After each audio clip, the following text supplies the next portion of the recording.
अभी भर्ती नहीं हुई, लेकिन अग्निवीर वो हो चुके हैं। आप देखिए हर तरफ क्या दिखाई दे रहा है, अग्नि ही अग्नि दिखाई दे रही। इसका मतलब उनको ट्रेनिंग की जरूरत नहीं, अग्निवीर बन चुके हैं। तो अब जब कुछ बस नहीं चला तो ओवैसी साहब कहीं जाएं तो उसमें नारे लगवा दो, ऐसे नारे लगवा दो कि लोगों में नफरत पैदा हो जाए। राहुल गांधी को ईडी बुला लेती है तो तूफान खड़ा कर देती है, लेकिन जब बच्चे मरते हैं, मुस्लिम नौजवानों को जब गोली मार दिया जाता है, उन्हीं के सरकार में, तो कोई बोलता तक नहीं है। सीए लाए तो क्या हुआ, पूरे मुल्क में एक तूफान खड़ा हो गया। एक बार भी ये समझाने के लिए नहीं गए। 25-30 करोड़ मुसलमान चीखता रहा, चिल्लाता रहा कि मेरी बात सुन लीजिए, मेरी बात सुन लीजिए, मेरी बात सुन लीजिए। मुख्तार अब्बास नकवी तक को नहीं भेजा शाहीन बाग और दूसरी जगहों पे कि भाई आप ही चले जाओ, माइनॉरिटी मिनिस्टर हो। ये न जाने कहां से सीख ला रहे हैं, किससे मशवरा कर रहे हैं, कौन इनका मुशीर है। अगर मुझसे मशवरा लेते तो मैं एक जबान में कहता कि भाई इसको आप 4 साल की ट्रेनिंग कह दीजिए ना, आप रिटायर क्यों कर रहे हैं जवान को। मोदी जी को कोई मिसगाइड कर रहा है, जिसके नतीजे में ये पूरा अफरा तफरी मची हुई है और ये मुल्क का माहौल और मुल्क जो है वो विकास की तरफ नहीं जा रहा है, माफ कीजिए विनाश की तरफ जा रहा है। पिछले 2018 से 20 तक में 9,500 लोगों ने, नौजवानों ने सिर्फ खुदकुशी की है, आत्महत्या की है 9,500। क्या उस पर बात हो रही है? 90% तिहाड़ जेल में नौजवान भरा हुआ है, 90% तिहाड़ में सिर्फ नौजवान ही नौजवान है।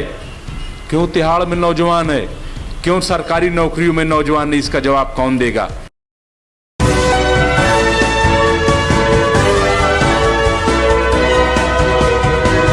आप देख रहे हैं पल पल न्यूज और मैं हूं आपके साथ नदीम अकरम। देश में सियासत जो है लगातार गर्माती जा रही है, क्योंकि जनता पर कुछ ऐसी चीजें जबरदस्ती थोपने की कोशिश की जाती है जिसकी वजह से देश में बवाल मच जाता है। अग्निवीरों की तस्वीरें लगातार लोगों के सामने हैं, पर हमारा जो नेशनल मीडिया है वो चर्चा कर रहा है बैरिस्टर असदुद्दीन ओवैसी साहब के रांची दौरे की, कि देखिए साहब, बैरिस्टर असदुद्दीन ओवैसी साहब पहुंचे और पाकिस्तान जिंदाबाद के नारे लग रहे हैं, और इसी के चलते असदुद्दीन ओवैसी साहब पर कार्रवाई की मांगे तक हमारा नेशनल मीडिया कर रहा है। इसी पर बात करने के लिए हमारे साथ दिल्ली से मुमताज़ आलम रिजवी साहब मौजूद हैं। किस तरीके से देखते हैं कि एक रडार पर नाम है बैरिस्टर असदुद्दीन ओवैसी साहब का, जब जब आवाज़ बुलंद की तो कभी दिल्ली में एफआईआर उनके ऊपर दर्ज हो जाती है, रांची दौरे पर गए तो पाकिस्तान से जोड़ने की कोशिश की जा रही है, और जब यही सवाल भाजपा के नेताओं से पूछा जाए तो कहते हैं कि जिन्ना वाली पॉलिसी ओवैसी की नहीं चलेगी। कैसे देखते हैं इन चीज़ों को? देखिए, मुझे लग रहा है कि जब कोई बस नहीं चलता तो वो मुसलमानों को ढूंढते हैं, और मुसलमानों के चूँकि इस वक्त जो सबसे बड़े लीडर कायद बैरिस्टर असदुद्दीन ओवैसी साहब उभर के आए हैं, तब उनको पकड़ लेती। उनको लगता है कि अगर हम नौजवानों से नहीं जीत पा रहे हैं जो अग्निवीर बन चुके हैं, अभी भर्ती नहीं हुई लेकिन अग्निवीर वो हो चुके हैं। आप देखिए हर तरफ क्या दिखाई दे रहा है, अग्नि ही अग्नि दिखाई दे रही। इसका मतलब उनको ट्रेनिंग की जरूरत नहीं, अग्निवीर बन चुके हैं। तो अब उनसे तो जीत नहीं पा रही सरकार, तो अब ओवैसी पे करो। अच्छा, मीडिया का क्या है, जिस मीडिया की आप बात कर रहे हो उनको टीआरपी चाहिए, और ओवैसी साहब इस वक्त एक ऐसा चेहरा है, जैसे वो खुद कहते हैं कि मैं एक लैला हूं और 1000 दीवाने हैं। तो ये जो मामला है, तो अब जब कुछ बस नहीं चला तो ओवैसी साहब कहीं जाएं तो उसमें नारे लगवा दो, ऐसे नारे लगवा दो कि लोगों में नफरत पैदा हो जाए। लेकिन माफ़ कीजिएगा नदीम भाई, मैं आपको दावे के साथ कह रहा हूं, जितना मुसलमान हिंदुस्तान का ओवैसी साहब से मोहब्बत करता है, अब उतने ही उससे कम नहीं हिंदू भी मोहब्बत करने लगा है। क्योंकि सच सबको अच्छा लगता है, सबको अच्छा लगता है, चाहे जो हो। यानी झूठा आदमी भी है तो उसको भी सच अच्छा लगता है। फिर वो जिस तरीके से संवैधानिक बात करते हैं ओवैसी साहब, आइन की रोशनी में बात करते हैं, तो इसलिए भी लोग उनको पसंद करते हैं। आप देख लीजिए जाकर के जो प्रोग्राम्स होते हैं, आप देखिए कि कितना लोग लाइक करते हैं, और चैनल वाले तो लाइन में लगे रहते हैं कि उनका इंटरव्यू हो जाए। क्योंकि वो सही बात करते हैं, बदतमीजी नहीं करते हैं जैसा कि दूसरे लीडरान करते हैं, जबान का सही इस्तेमाल करते हैं। तो इसलिए मुझे लग रहा है कि ये डाइवर्ट करने के लिए वो रांची गए। वहाँ किस लिए गए आपको पता है, मुतासरीन से वहाँ मिले। हाँ, कोई गया वहाँ पे? आप बताइए, क्यों नहीं गई वहाँ पे अपोजिशन की और पार्टियां जो अपने आप को सेकुलर कहती है? अभी तो इतना बड़ा हंगामा खड़ा कर दिया। हाँ? कांग्रेस जो राहुल गांधी को ईडी बुला लेती है तो तूफान खड़ा कर देती है, लेकिन जब बच्चे मरते हैं, हाँ, मुस्लिम नौजवानों को जब गोली मार दिया जाता है, हाँ, उन्हीं के सरकार में, तो कोई बोलता तक नहीं है। तो मैं समझता हूं कि इस तरीके की चीजें जो हो रही वो बहुत शर्मनाक है और ये चले उलेगा नहीं। ये जो नारे लगवा देते ना, अब सब समझ गए, सब समझ गए कि ये सब जो है, ये जो असल इशू है उसको डाइवर्ट करने की कोशिश है, इसके अलावा कुछ नहीं है। क्योंकि एक नाम बैरिस्टर असदुद्दीन ओवैसी साहब के अलावा दूसरा कल चर्चा में आया मौलाना तौकीर रजा खान का, जहां उन्होंने एक बात कही कि हमारी शिकायतें यहां दर्ज नहीं की जा सकती, यहां हम शिकायत दर्ज करेंगे नहीं, हम यूएनओ जाएंगे तो देश के गद्दार घोषित करने की कोशिश की जा रही है। कैसे देखते हैं, अगर मुसलमान अपनी राय भी रखे तो या तो देश का गद्दार हो जाता है या पाकिस्तान से उसके ताल्लुक जोड़ दिए जाते हैं? देखिए, मैं समझता हूं कि मौलाना तौकीर रजा साहब काबिल एहतराम हैं, लेकिन वो वकील नहीं हैं, वो कानून के माहिर नहीं हैं। कानून के माहिर हमारे हैं बैरिस्टर असदुद्दीन ओवैसी साहब, वो कानून जानते हैं। अगर वाकई यूएनओ को जाने की ज़रूरत होगी, कभी ऐसा होगा, तो जब बैरिस्टर साहब कहेंगे तो वो लोग मानेंगे। जज्बात में ठीक है, अब गुस्सा है, जज्बात में है, वो बात कह दी जाती है। अभी आप देखिए कि हम लोग जब ये मामला आया तो हम लोगों ने ये नहीं कहा कि हम जाएंगे यूएनओ, हमने कहा हम सदर जमहूरिया के पास जाएंगे, राष्ट्रपति के पास जाएंगे, हम प्रधानमंत्री को मेमोरेंडम देंगे, हम यहाँ के कमिश्नर और एलजी को मेमोरेंडम देंगे। इसके बावजूद हमें जेल में भेज दिया गया। इसके बावजूद जेल, यानी जो हम सही बात, तो जो लोग तौकीर रजा साहब की मुखालफत कर रहे हैं, उनको गलत कर रहे हैं, वो हमारी तरफ तो देखें कि हमारा क्या कसूर था कि हमें जेल भेज दिया गया। हम तो अपने प्राइम मिनिस्टर के पास जा रहे थे, मोदी जी से शिकायत करने जा रहे थे, उनको मेमोरेंडम देने जा रहे थे, हम तो राष्ट्रपति जी के पास जा रहे थे, तो हम तो अमित शाह जो हमारे होम मिनिस्टर हैं, हम उनके पास जा रहे थे, हमें क्यों जेल भेज दिया गया? तो इसलिए मुझे लग रहा है कि मैं तौकीर रजा साहब का जो बयान है, चूंकि मैं उनका तर्जुमान नहीं हूँ, मैं अपनी पार्टी का तर्जुमान नहीं हूँ, अभी हमारी पार्टी ने ऐसा कोई फैसला नहीं लिया है, और जब ऐसा कोई फैसला लिया जाएगा तो संविधान के दायरे में लिया जाएगा, संविधान, और किसी को उंगली उठाने का मौका नहीं मिलेगा। संविधान के दायरे में फैसले लिए जाएंगे, पर आज भारत बंद का ऐलान था, जिसे हमारा मीडिया ये बताने की कोशिश कर रहा है कि पूरा बेअसर था, कहीं कुछ दिखाई नहीं दिया। किस तरीके से देखते हैं आज जो भारत बंद का ऐलान था, और इससे पीछे की तस्वीरें लोगों के सामने हैं, हर जगह आगजनी हुई, आज भी 1000 से ज़्यादा ट्रेनें जो हैं वो रद्द कर दी गई। किस तरीके का नुकसान है और आखिरकार चूक कहाँ हुई है मोदी सरकार से? देखिए, ऐसा है कि 1000 करोड़ का नुकसान तो सिर्फ रेलवे का हुआ है अब तक। इससे पहले भी आप देख लीजिए, चूक की बात आप जब कर रहे हैं, जहाँ पहले मैं जवाब दे दूं भारत बंद। देखिए, भारत बंद हुआ नहीं हुआ इससे मतलब नहीं है, लेकिन भारत जो है वो इस वक्त सही स्थिति में नहीं है। सबसे बड़ी बात यह है कि ऐसा क्यों हो जाता है।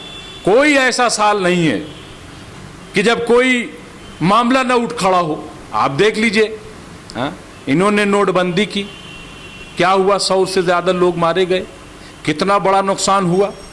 2-3% मुल्क की जीडीपी नीचे गिर गई, और ये जो आर्थिक मामलों के एक्सपर्ट हैं उनका ये कहना है कि अगर 1% जीडीपी कम होती है तो 2 लाख करोड़ का नुकसान होता है। 3%, मैं नोटबंदी की बात अभी कर रहा हूं, उससे जीडीपी हमारी गिरी। उसके खिलाफ जब आवाज उठी तो ये आखिरी वक्त तक इश्तिहार के जरिए, गोदी मीडिया के जरिए और किसके जरिए साबित करते रहे कि हमारी बात सही है, लेकिन वो आज तक साबित नहीं कर पाए। फिर और ले आए, सीए ले आए। आप बताइए, सीए लाए तो क्या हुआ? पूरे मुल्क में एक तूफान खड़ा हो गया। एक बार भी ये समझाने के लिए नहीं गए। 25-30 करोड़ मुसलमान चीखता रहा, चिल्लाता रहा कि मेरी बात सुन लीजिए, मेरी बात सुन लीजिए, मेरी बात सुन लीजिए। मुख्तार अब्बास नकवी तक को नहीं भेजा शाहीन बाग और दूसरी जगहों पे कि भाई आप ही चले जाओ, माइनॉरिटी मिनिस्टर हो। इसके बाद आ जाइए, कृषि कानून आया। कृषि कानून जब आया तब भी हंगामा मच गया, किसानों ने धरना दिया उसी अंदाज से। लेकिन 12-13 मीटिंगें हुई। मैं बताना चाहता हूं कि इनकी नीयत देखिए, किसानों के साथ 12-13 मीटिंगें हुई कि नहीं हुई? हाँ, उनको समझाने की कोशिश की। हमें समझाने की कोशिश क्यों नहीं की? अगर आप सही थे तो मैं अपना दर्द बयान करता चलूं। हाँ, उसके बाद कृषि कानून वापस लिया गया। इस ये आप जीएसटी देख लीजिए, 100 से ज्यादा अमेंडमेंट सरकार ने किए। भाई पहले आपने क्यों नहीं मशवरे के साथ बनाया था कि 100 से ज्यादा अमेंडमेंट आपको करना पड़ा? तो सवाल यह है कि ये न जाने कहां से सीख ला रहे हैं, किससे मशवरा कर रहे हैं, कौन इनका मुशीर है। अगर मुझसे मशवरा लेते तो मैं एक जबान में कहता कि भाई इसको आप 4 साल की ट्रेनिंग कह दीजिए ना। आप रिटायर क्यों कर रहे हैं जवान को? क्यों लफ्ज रिटायरमेंट ला रहे हैं? आप 6 महीने ट्रेनिंग कह रहे हैं, हम कह रहे हैं इसको 4 साल की ट्रेनिंग कह दीजिए कि साहब ये नौजवान की 4 साल की ट्रेनिंग है। जब 4 साल की ट्रेनिंग नौजवान पूरी कर लेगा तो उसमें से 25% उसमें चला जाएगा, बाकी जो ट्रेनिंग शुदा है वो दूसरी जगह नौकरी कर लेंगे। तो ये नाम दे दीजिए ना, ये नाम नहीं दे रहे हैं। पता नहीं कौन सा मंसूबा है, कहां से मंसूबा लाते हैं, कहां से दिमाग लाते हैं कि लोग जो इनके खिलाफ खड़े हो जाते हैं और फिर ये इसको जस्टिफाई करते हैं और वापस ले लेते हैं। तो मुझे लग रहा है कि इन्हें बहुत गौर करना चाहिए। और इनकी मजबूरी देखिए क्या है नदीम साहब, हुआ क्या शुरू से कि चूंकि इनकी जो डिक्टेटरशिप थी, इनका जो हुकूमत करने का तर्ज अमल था, अच्छा पता ये नहीं चल पाया कि आरएसएस हुकूमत चलाएगी कि इजराइल चलाएगी। ठीक है, तो आप देख लीजिए कि पहली बात तो ये कि इन्होंने खुद अपने तजुर्बेकार लोगों को बाहर किया, अडवाणी जी को बाहर किया, मुरली मनोहर जोशी जी को बाहर किया, हा? और कई लोगों को बिल्कुल साइडलाइन किया। तो एक तो ये कि अपने लोगों, दूसरा ये कि जब इनका रवैया देखा तो जितना पढ़ा लिखा तबका था वो अलग हो गया, वो इनका साथ नहीं आया। तो इसकी वजह से इनके साथ प्रॉब्लम थी। इनको चाहिए था कि ये तमाम लोगों को ले आते कि भाई देश चलाना है, आप पार्टी नजरियाती पार्टी से इख्तलाफ हो सकता है, हुकूमत से नहीं है, तो आप ले आते लोगों को, लेकिन ये साथ नहीं लाए, जिसका नतीजा ये है कि इनको कोई मिसगाइड कर रहा है। आप देखिए कि मोदी जी बहुत अच्छे आदमी, अभी जैसा कि अब्बास भाई का जिक्र किया, तो उससे उनका एक किरदार समझ में आता है, उनके घर का माहौल समझ में आता है, उनके वालदैन समझ में आते हैं कि कितने अच्छे वालदैन होंगे कि जो एक मुस्लिम को अपना भाई समझते हैं। जब ऐसी तरबियत किसी शख्स की हो तो हम उसको बुरा नहीं कह सकते कि वो बुरा नहीं है, लेकिन मिसगाइड जरूर हो रहा है। ये मैं पूरे दावे के साथ कह रहा हूं कि मोदी जी को कोई मिसगाइड कर रहा है, जिसके नतीजे में ये पूरा अफरा तफरी मची हुई है और ये मुल्क का माहौल और मुल्क जो है वो विकास की तरफ नहीं जा रहा है, माफ कीजिए विनाश की तरफ जा रहा है। तो जो भी इनको मिसगाइड कर रहा है, पहले ये उसके शिकंजे से बाहर आए, उसके बाद मुल्क सही तरीके से चलेगा। एक आखिरी सवाल लेना चाहेंगे, क्योंकि कुमारस्वामी ने भी बड़ा बयान दे दिया अग्निवीरों को लेकर के कि आरएसएस जो है पूरी चीज़ को गाइड कर रही है, उसे लीड कर रही है, अपने लोगों को आरएसएस अग्निवीरों की जगह घुसाना चाहती है। किस तरीके से देखते हैं जो कुमारस्वामी का इतना बड़ा आरोप लग रहा है? देखिए, मुझे लग रहा है कि आरएसएस तो अपने लोगों को पहले ही से घुसा चुकी है। आपको याद होगा कि आरएसएस के चीफ मोहन भागवत ने कहा था कि हमारे पास जो लोग हैं तो 3 दिन में फौज बन जाएंगे, उनको तो 4 साल की जरूरत ही नहीं है। और फिर आपने कई जगह पे आपने देखा होगा कि सादे ड्रेस में लोग पहुंच रहे हैं, डंडा लाठी हेलमेट लगा के। भाई कौन लोग थे ये, कहां से इनकी भर्ती हुई? फिर इसके अलावा गौ रक्षक आप देख लीजिए, राम सेना देख लीजिए, हिंदू सेना देख लीजिए, भाई इनकी तो सेना ही है, इनकी सेना है। अब ये है कि ट्रेनिंग भी खूब ले रहे हैं, इनके खूब कैंप चल रहे हैं, कोई इस पर नहीं बोल रहा है। कई बार टाइम्स ऑफ इंडिया ने लिखा, दूसरे अखबारात ने सब बताया कि कहां कहां इनके कैंप चल रहे हैं, जहां तीर की, बंदूक की, त्रिशूल की नई ट्रेनिंग दी जा रही है। तो ये सब तो ये कर ही रहे हैं। देखिए, ये सब ऐसा कुछ नहीं है, ये डाइवर्ट कर रहे हैं। दरअसल ये नौजवानों को बेवकूफ़ बनाया जा रहा है। जो नौजवान 3-4 साल लगाता है, हम गाँव के आदमी हैं, हमने देखा है, पार्क वार्क नहीं होता है, सड़कों पे दौड़ता है नौजवान, क्या कि फौज में जाएंगे, हाँ वो फौज में जाएंगे, वहाँ सेवा करेंगे।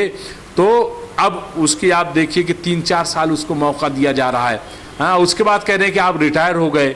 हाँ, तो ये जो किया जा रहा है ना कि नौकरियां चूंकि खत्म हो रही हैं, आपको बता दें पिछले 2018 से 20 तक में 9,500 लोगों ने, नौजवानों ने सिर्फ खुदकुशी की है, आत्महत्या की है 9,500।